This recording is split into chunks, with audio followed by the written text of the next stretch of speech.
계속해서 우리들이 풍성한 삶의 원리 시리즈로 말씀을 나누고 있어요. 첫 번째 말씀 기억하세요.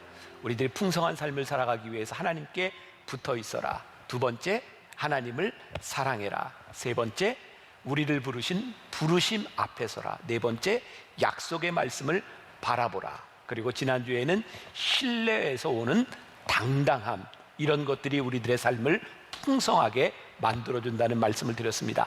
오늘 여섯 번째, 태도의 문제가 우리들의 풍성함을 좌우한다, 이런 말씀을 나누려고 합니다.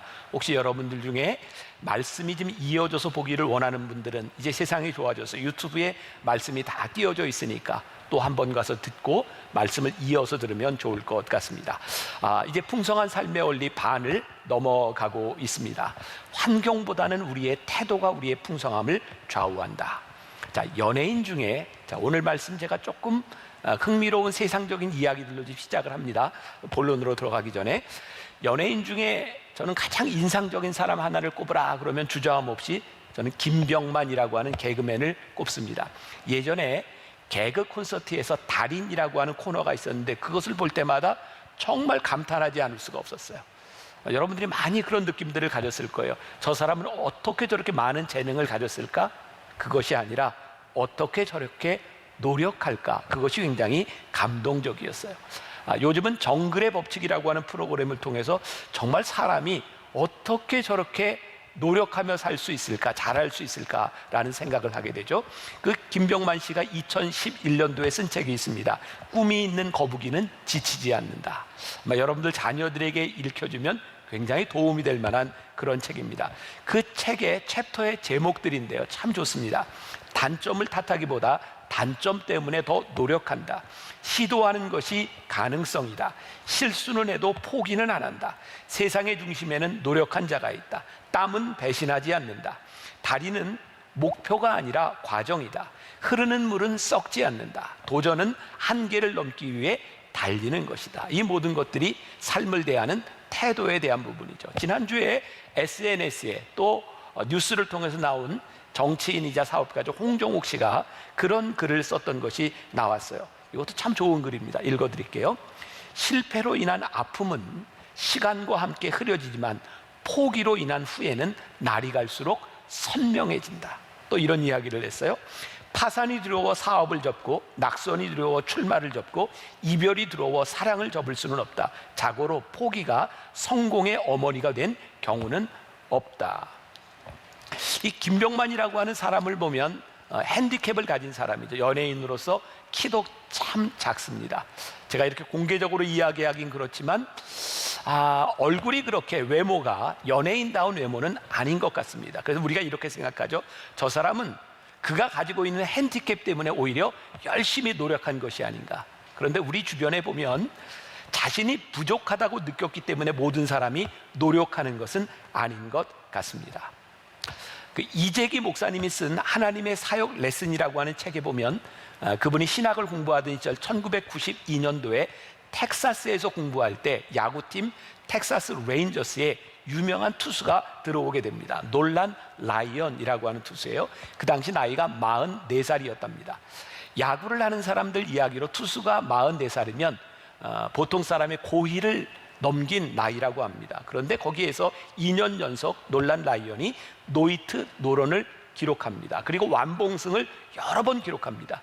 그 당시 스포츠 캐스터가 중계 방송을 하면서 이런 이야기를 했다 그래요. 저 선수는 그저 나이만 드는 것이 아니라 날마다 좋아지고 있습니다. 굉장히 그의 인생의 풍성함이 느껴지지 않습니까? 또 우리 크리스찬 가수 중에 노사연 집사님이 있죠. 그분이 바램이라고 하는 노래를 불렀는데 마지막 가사가 굉장히 인상적입니다. 우린 늙어가는 것이 아니라 조금씩 익어가는 겁니다. 우린 늙어가는 것이 아니라 조금씩 익어가는 겁니다.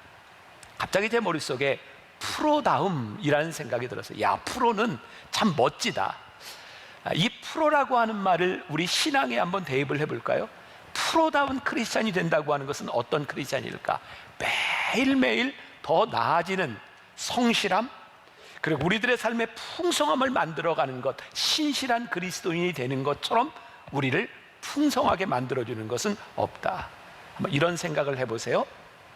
신문 배달하는 사람이 있어요. 요즘은 이렇게 배달 많이 하지 않지만 이렇게 가정을 해봅시다. 매일매일 신문이 배달되는데 예전에는 주일까지 7번 다 배달이 됐었죠. 6일 동안 진짜 성실하게 배달을 해줘요. 그런데 꼭 일주일에 한 번은 늦어요. 여러분들이 그런 사람에게 신문 배달을 맡길 수 있겠습니까? 저에게 이 성실함이라고 하는 것은 7일 중에 6일을 잘한다 이런 의미가 아니라 어떻게 시종여일할 수 있는가, 그것이 신실함이고 풍성함이라는 생각이 들어요. 성실함과 신실함, 그것이 우리들에게 얼마나 중요한 일이고 하나님 앞에서 우리들이 어떤 태도를 가지느냐라는 것은 굉장히 중요한 일이겠죠. 자, 이제 본문으로 조금 들어가 봅니다. 서론이 길었어요. 오늘 마태복음 8장 28절에서 34절을 잠깐 요약한다면 그런 말씀이겠죠. 예수님께서 가다라 지방을 이렇게 지나가시는데 귀신 들린 자 두 사람을 만나요. 이 귀신 들린 사람이, 이 귀신들이 얼마나 동네 사람들을 힘들게 했는지 몰라요. 자, 마태복음 8장 28절에 이렇게 기록이 되어 있죠. 제가 읽어드립니다. 또 예수께서 건너편 가다라 지방에 가심에 귀신 들린 자 둘이 무덤 사이에서 나와 예수를 만나니 그들은 몹시 사나워 아무도 그 길로 지나갈 수 없을 지경이더라. 예수님이 만난 그 귀신이 어떤 자들이에요? 그 지방에 있는 사람들이 그 귀신이 무서워서 그 길을 지나갈 수 없는 그런 상황이었어요. 근데 예수님께서 이 귀신을 쫓아내셨어요. 이 귀신을 돼지떼에게로 다 몰아넣어서 이 귀신을 쫓아내셨어요. 그런데 오늘 말씀 우리가 읽었던 본문 마지막 결론이 어떻게 되어 있느냐? 마태복음 8장 34절 보세요. 온 시내가 예수를 만나려고 나가서 보고 그 지방에서 떠나기를 간구하더라. 얼핏 생각하기에 우리들에게 이런 일이 일어났다고 가정을 해보세요. 야, 예수님이 나타나셔서 우리를 어렵게 하는 귀신을 쫓아내셨어. 그러면 우리는 예수님을 환영하고 예수님 어서 오세요 할 것 같은데 마을 사람들이 지금 뭐라고 이야기하고 있어요? 예수님이 떠나가시기를 간구하더라. 자, 이 말씀 우리들이 많이 들어왔던 말씀이에요. 우리가 이 말씀을 통해 유추할 수 있죠. 딱 이렇다고 나와 있지 않지만 8장 31절과 32절을 보면 왜 사람들이 예수님 떠나시기를 간구했는지 유추할 수 있어요. 자, 31절과 32절 봅니다. 귀신들이 예수께 간구하여 이르되 만일 우리를 쫓아내시려면 돼지떼에 들여 보내주소서 하니 그들에게 가라 하시니 귀신들이 나와서 돼지에게로 들어가는지라 온 떼가 비탈로 내리다라 바다에 들어가서 물에서 몰사하거늘. 지금 어떤 결과가 일어났죠? 귀신은 쫓아냈는데 귀신들이 돼지에게로 들어가서 그 돼지가 다 죽었다. 이 동네 사람들이 이 귀신 들린 자로 인해서 고통을 받고 있었고 귀신이 나가기를 원했지만 그들이 돼지를 잃고 싶지는 않았던 거죠. 예수님께서 기적을 행하셨는데 그것으로 인하여 그들에게 온 결과가 뭐예요? 경제적인 손실이었던 거예요. 우리는 오늘 여기에서 굉장히 중요한 신앙의 한 가지 진리를 깨닫게 됩니다. 우리는 신앙생활을 하면서 영적인 것과 세상적인 것을 다 얻으려고 하지만 실상은 우리들의 신앙생활에서 모든 것을 얻는 것보다 더 중요한 것을 위하여 덜 중요한 것을 포기할 수 있느냐를 우리들에게 묻고 계세요. 풍성함은 어쩌면 우리들이 얻는 것도 있지만 포기하는 데서 우리들에게 풍성함이 온다고 생각해요. 저는 오늘 것을 이렇게 표현합니다. 대가를 치러라. 오늘 태도에 대한 문제에 있어서 우리들이 대가를 치르려고 하는 그런 태도를 가지고 있느냐 그렇지 않느냐는 참 중요한 것 같습니다. 우리가 이 세상을 살아가는 동안 풍성함을 누린다고 하는 것은 제가 매주 이야기하면서 벌써 6번째 동일한 말씀을 드리고 있는 것 같아요. 절대로 환경이 우리를 중심으로 만들어지는 것은 아닙니다. 가만히 생각해 보세요. 여러분들이 꿈꾸고 계획하고 신앙생활을 잘하겠다고 마음 먹는 순간 세상이 우리를 위해서 도와주는 것이 있나요? 어쩌면 이 세상은 우리들에게 적으로 다가올 때가 훨씬 더 많은 것 같아요. 우리 인생의 문제는 이 풍성함을 누리기 위하여 우리들에게 펼쳐진 주변의 환경 가운데서 우리들이 어떤 태도를 취하느냐에 대한 부분이죠. 지난주에 저희는 한 주간 Pray On이라고 하는 특별 새벽기도회를 지나갔어요. 그때 일주일 동안 말씀을 전한 우리 김종윤 목사님이 멋진 공식을 하나 알려줬어요. 제가 다시 한번 혹시 못 들은 분을 위해 소개를 하려고 합니다. 한번 보여주세요. 이런 공식이에요. V는 GX-T. 멋진 공식을 만들어냈다고 생각해요. 이거 노벨상 받아도 될까요? 수학상 받아도 될 것 같아요. 굉장히 좋은 공식이죠. 승리는 G, 하나님, 그리고 뭐를 곱해요? 나의 반응, 하나님 앞에서 내가 어떤 반응을 하고 마이너스 T, 문제의 상황들을 빼내느냐에 대한 부분이에요. 자, 오늘 제가 설교 표현으로 다시 한다면 우리들이 풍성함을 누리는 승리는 하나님 앞에서 우리들이 어떤 태도를 취하며 우리들의 문제들을 제거해 나가는가, 이것이 풍성함을 누리는 비결인 것이죠. 기억하세요. V는 GX-T. 우리의 문제, 우리의 태도의 문제가 무엇일까요? 우리들이 하나님께 은혜를 구하는데 은혜를 받을 만한 삶은 별로 원치 않는 거예요. 우리가 구원받은 자로 구원의 은혜를 누리기를 원하는데 구원받은 자로서 살아가지 않는 거예요. 그러니까 우리들에게 원함은 있지만 우리의 태도가 바뀌지 않음으로 인하여 하나님의 은혜를, 풍성함을 누리지 못하고 사는 거죠. 오늘 여러분들에게 도전하고 싶은 거예요. 내가 하나님을 믿으며 신앙생활을 하는데 왜 나에게 풍성함이 없는가? 이 풍성함이 무엇인지는 아시겠죠? 물질적인 것을 이야기하는 것이 아니라 하나님께서 우리들에게 주시는 풍요로움이 우리들에게 왜 없는가? 유명한 어거스틴이 고백록에서 이런 말을 합니다. 잘 들어보십시오. 주여, 나로 하여금 순결하고 절제하는 삶을 살게 해주시기를 바라지만 아직은 그렇게 해주지 마십시오 라고 기도하던 자였습니다. 내가 그런 기도를 한 것은 나는 나의 정욕을 없애기보다는 충족시키기를 더 바라고 있었던 까닭에 주님이 나의 기도에 속히 응답하셔서 내가 그 정욕의 질병으로부터 너무 빨리 고침받게 될까 봐 두려워하였기 때문이었습니다. 어거스틴이 그의 삶에 풍요로움을 누리지 못했던 이유가 무엇이냐면, 하나님, 저로 하여금 순결하게 살게 해주세요 라는 마음이 있었지만 늘 어떻게 기도했어요? 지금은 아닙니다. 내가 아직은 더 정욕을 충족시키고 살고 싶으니 지금은 아닙니다. 어거스틴이 깨닫게 된 게 무엇이냐면, 내가 하나님 안에서 이거 포기하지 않았을 때는 누리지 못했던 것, 내가 하나님 안에서 비로소 평안함을 얻었습니다. 풍요로움을 누렸습니다. 문제는 뭐냐면 그게 그에게 원함은 있었지만 그의 태도가 바뀌지 않은 거였어요. 오늘 여러분들에게 도전하는 거예요. 여러분들 마음속에 있는 원함에 대한 문제가 아니라 우리들이 어떻게 하나님 앞에서 우리의 태도를 바꿀 것인가, 어떻게 우리들의 염려를 떨어내버릴 것인가. 우리 속담에 그런 말 있죠. 구더기 무더워서 장 못 담근다. 장을 담그면 구더기도 생기는 거예요.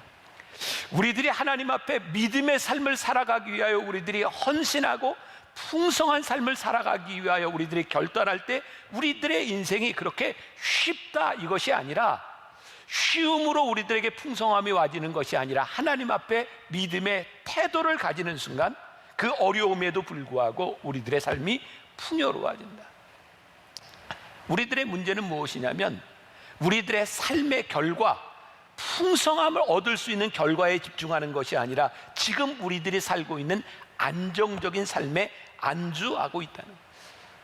오늘 우리들이 이 말씀을 통해 도전받고자 하는 것이 뭐냐면, 성령께서 우리의 삶을 변화시켜 주시고자 해도 우리들이 늘 거부해 오던 우리의 태도에서 우리들의 삶을 한번 흔들어 보자는 거예요.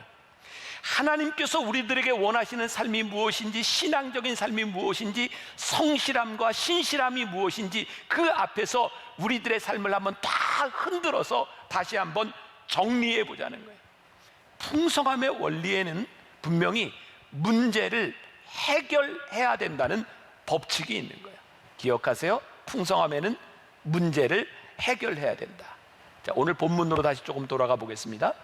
앞에서 지적했던 것처럼 마을 사람들의 문제는 그들이 감수해야 될 대가를 치르지 않았다는 거예요. 근데 제가 가만히 이 말씀을 묵상하며 보니까 표면적으로 나타나 있는 것은 경제적인 문제이지만 이 부분에서 훨씬 더 중요한 영적인 문제가 있다는 생각이 듭니다. 자, 한번 들어보십시오. 자, 마태복음 8장 28절부터 29절에 귀신들의 태도를 한번 보겠습니다. 제가 다시 읽어드려요. 또 예수께서 건너편 가다라 지방에 가심에 귀신 들린 자 둘이 무덤 사이에서 나와 예수를 만나니 그들이 몹시 사나워 아무도 그 길로 지나갈 수 없을 지경이더라. 이에 그들이 소리질러 그들이 누구예요? 귀신들이 소리질러 이르되 하나님의 아들이요 우리가 당신과 무슨 상관이 있나이까? 때가 이르기 전에 우리를 괴롭게 하려고 여기 오셨나이까? 하더니, 지금 결과적으로는 경제적인 손해가 있지만 지금 예수님과 귀신 사이에 영적 전쟁이 일어나고 있는 거예요. 귀신이 예수님께 이야기합니다. 예수님, 당신이 우리와 무슨 상관이 있습니까? 우리가 지금 저 사람들 속에 들어가서 편안히 지나고 있는데 왜 우리를 쫓아내려고 하는 것입니까? 지금 영적인 차원에 대한 문제를 이야기하고 있어요. 저는 오늘 말씀을 준비하다 그런 생각을 했어요. 우리들의 태도의 문제 가운데 사실은 단순한 태도에 대한 문제가 아니라 우리들의 영적인 문제일 수 있겠다. 우리들이 하나님 앞에서 어떤 믿음의 고백이 있느냐, 이것이 훨씬 더 중요한 부분이겠다. 제가 요즘 우연히 TV를 보다가 굉장히 흥미롭게 보는 드라마가 하나 있습니다.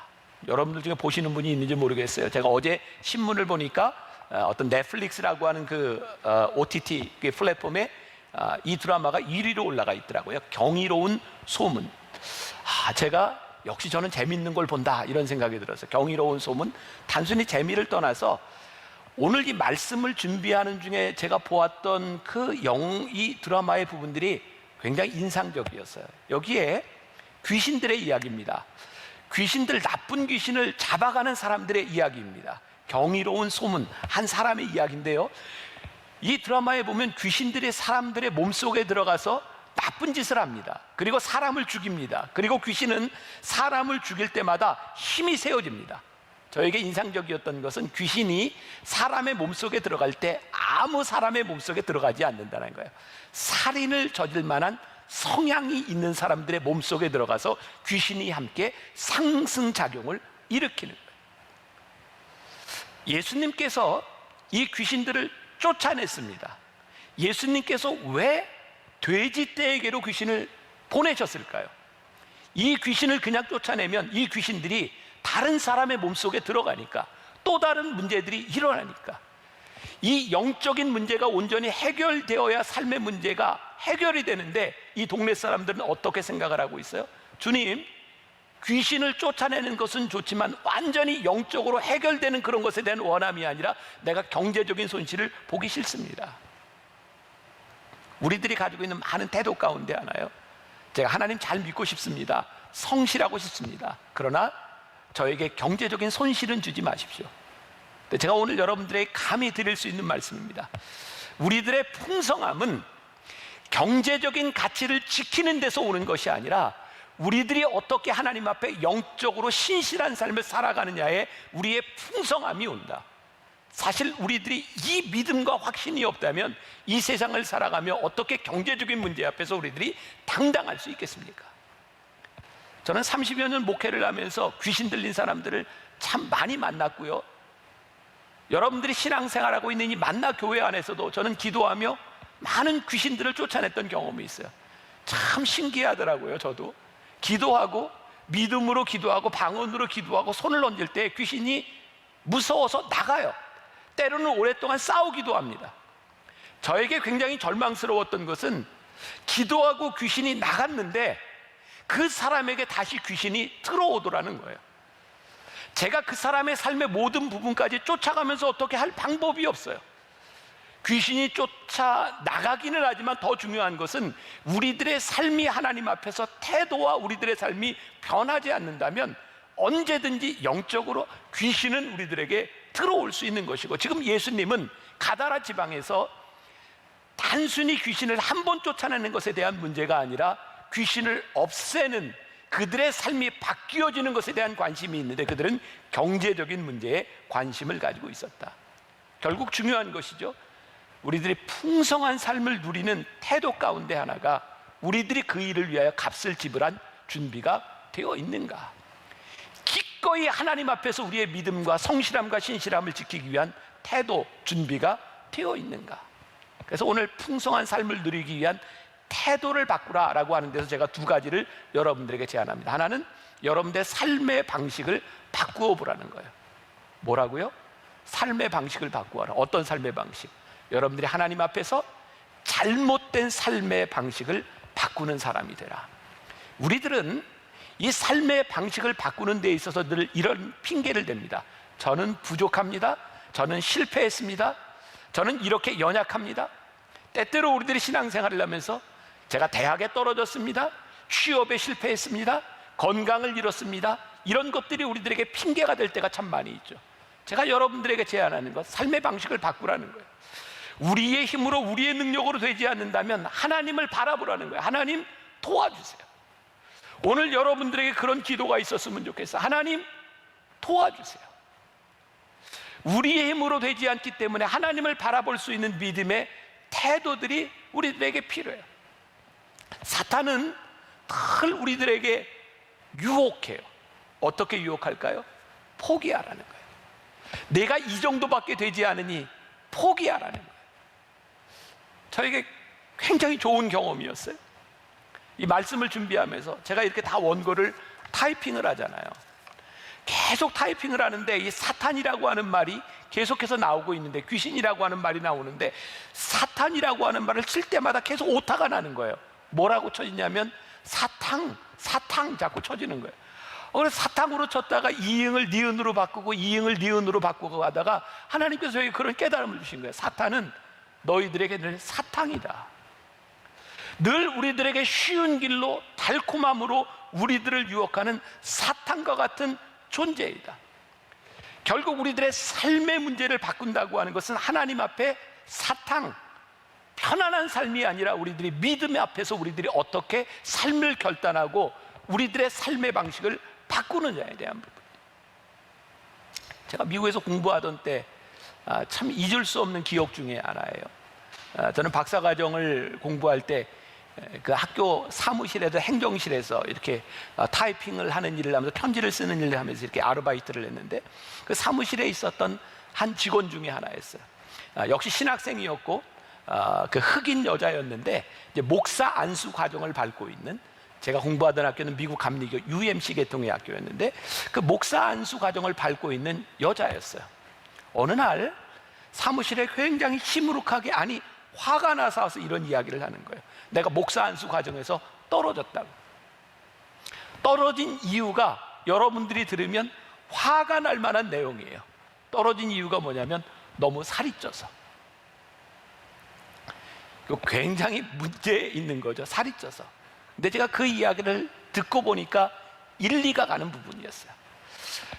우리들이 살이 쪘다 생각하는 이 살찐 것이 우리들이 생각하는 정도의 수준이 아니라, 그 흑인 여자는 어느 정도 살이 쪘냐면 사무실에서 이렇게 차를 타고 퇴근을 할 때면 차를 탈 때 우리처럼 그렇게 문을 열고 운전석에 타지를 못해요. 먼저 엉덩이를 놓고 자기 다리를 자기가 들어서 놔야 될 만큼 살이 쪘어요. 살이 찐 것이 문제가 아니라 그 안수 과정을 그 인터뷰하는 사람들의 이야기가 뭐였냐면, 이렇게까지 자기 몸도 관리를 하지 못하는 사람이 어떻게 다른 사람의 영혼을 관리할 수 있느냐고. 물론 여기에 대해서 어떤 논쟁, 이게 무슨 차별이다 이런 얘기 할 수 있겠지만 저에게 굉장히 중요한 일처럼 들렸어요. 내 몸도 관리하지 못하는 사람이 어떻게 다른 사람의 영혼을 관리할 수 있겠습니까? 자, 여기에서 또 우리들에게 그런 의문이 들죠. 우리들의 육신이, 우리들의 몸이 관리한 대로 다 되나요? 오늘 이 말씀을 듣고 있는 여러분들 가운데 나는 몸이 아픈데 이게 그러면 내가 관리하지 못해서란 말인가? 저도 마찬가지예요. 저에게도 지병이 있어요. 저는 참 제가 슬프게 느꼈던 게, 저는 건강보험에서 받아주지를 않아요. 고혈압약을 먹고 있고 당뇨 약을 먹었던 경험도 있고 심장에 스텐트도 하고 제가 가지고 있는 질병도 약을 먹는 것만을 가지고도 건강보험에서 저 같은 사람을 받아주지 않아요. 그러니까 저도 이 건강에 대해서 자신 있게 말할 수 있는 사람이 아니에요. 그런데 제가 아프고 나서 깨닫게 된 것이 뭐냐면, 내가 스스로 관리한다고 내가 퍼펙트하게 내 몸을 책임질 수 있는 사람은 아니지만, 내가 하나님의 일을 하기 위해서 나를 관리하는 것은 굉장히 중요한 일이라는 생각이 들었어요. 여러분, 살찌고 살 빠지고 그런 것, 이것이 문제가 아니죠. 문제가 아니죠. 내가 얼마나 건강하게 하나님 앞에 풍성한 삶을 살아가기 위해 내가 얼마나 절제하고 하나님 앞에 풍성한 삶을 누릴 수 있는가. 오늘 여러분들에게 제가 도전하고 싶은 거예요. 우리들의 인생이 주 안에서 풍성한 삶을 살아가기 위해서 여러분들은 얼마나 자기 관리를 하고 하나님 앞에 쓰임받을 수 있는 자격을 만들어가고 있는가. 오해하지 마세요. 단순히 살 빼라, 운동해라 이런 차원의 문제가 아니라 우리들의 삶의 전반적인 영역을 바라봐야 되는 거예요.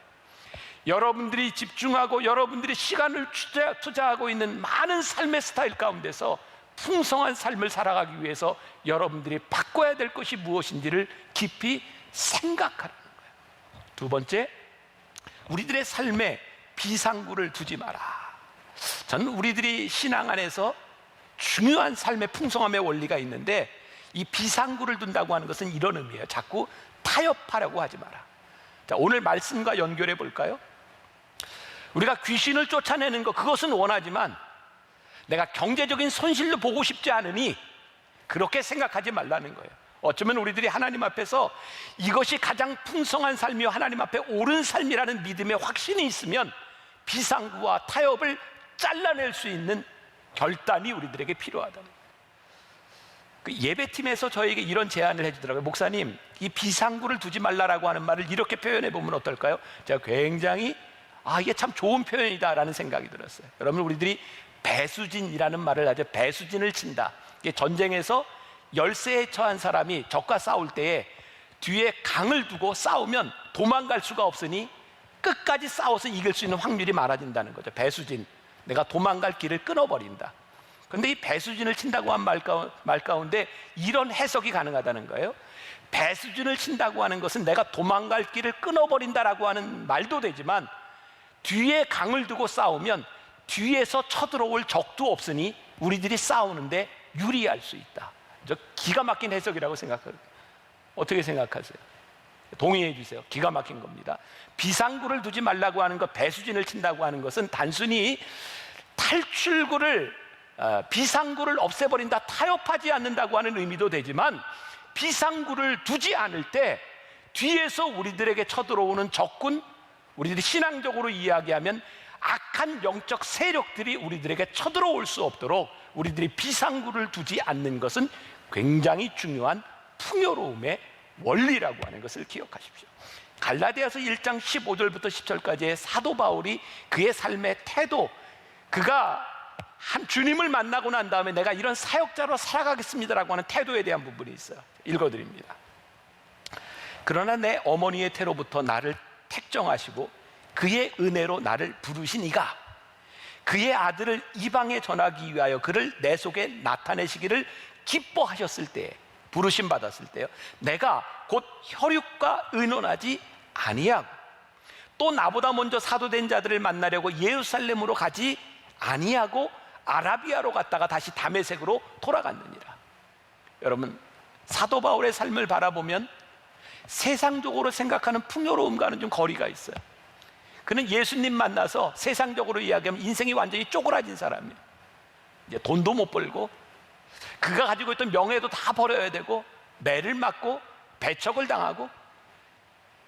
그런데 사도 바울의 삶을 바라보면서 우리들이 그의 삶이 그렇게 쪼그라들었다는 느낌이 드나요? 아니면 마지막 죽음 앞에선 그의 모습을 바라보며 그의 인생이 참 복되다, 풍요롭다는 생각이 드나요?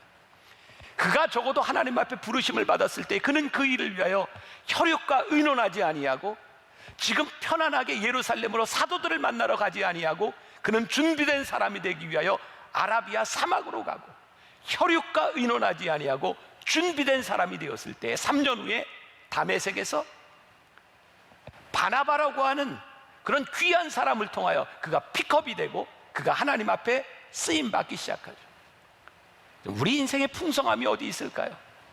세상의 것을 놓치지 않고 타협하는 데 있는 것이 아니라 하나님이 우리를 쓰실 수 있도록 우리들을 준비하고 우리의 인생에 비상구를 두지 아니하고 우리들의 살아가는 인생만큼 복된 인생이 어디 있을까요? 오늘 저는 말씀을 준비하면서 저 자신을 바라보는 거예요. 그리고 오늘 말씀을 듣는 여러분들에게 도전을 주고 싶은 거예요. 주님, 우리들이 어떤 삶을 살아가는 것이 우리들이 하나님 앞에 풍성한 삶이겠습니까? 우리들이 비상구를 두지 않는다고 하는 것, 그래서 우리들이 기꺼이 포기할 수 있는 것, 우리들이 결단할 수 있는 것. 제가 이 말씀 시리즈를 나누면서 여러분들에게 계속 하는 이야기죠. 우리 인생의 전성기는 언제일까요? 내가 기꺼이 포기할 수 있는 것이 있을 때 그것이 우리의 인생의 전성기다. 하나님 나를 부르신 그 삶의 풍요로움을 우리들이 바라보기 때문에 기꺼이 우리들이 포기할 수 있는 것이 있을 때 우리의 인생은 풍요와 전성기를 지나고 있다. 지난주에 우리들이 특별 새벽 기도회를 지나갔어요. 제가 왜 여러분들에게 여러분 요번 주 한 주만이라도 힘들지만 그 시간에 일어나서 같이 기도합시다. 쉽지 않습니다. 우리들이 그 시간을 지키기 위해서 그 전날 우리들이 포기해야 될 것이 있을 거예요. 새벽에 일어나기 위해서 내 삶의 스타일을 바꿔야 될 일이 있을 거예요. 그런데 우리들이 믿는 것이 있죠. 하나님, 적어도 새벽에 일어나 이 시간을 지키며 기도하는 우리들의 삶에 그 기도의 시간을 통하여 우리들이 하나님 앞에 흔들리지 않은 삶을 살아갈 수 있는 것, 그것이 우리들에게 풍요로움임을 우리들이 믿기에 기꺼이 우리들의 삶에서 이런 결단이 생겨날 수 있는 것. 제가 언젠가 여러분들이 그런 설교를 한 적이 있어요. 우리들이 신앙생활을 하다 보면 예배 중에, 말씀을 듣는 중에, 찬양하는 중에, 기도하는 중에 확신이 올 때가 있어요. 제가 그런 얘기했죠. 그때 우리들에게 처음으로 드는 생각은 하나님이 주신 생각입니다.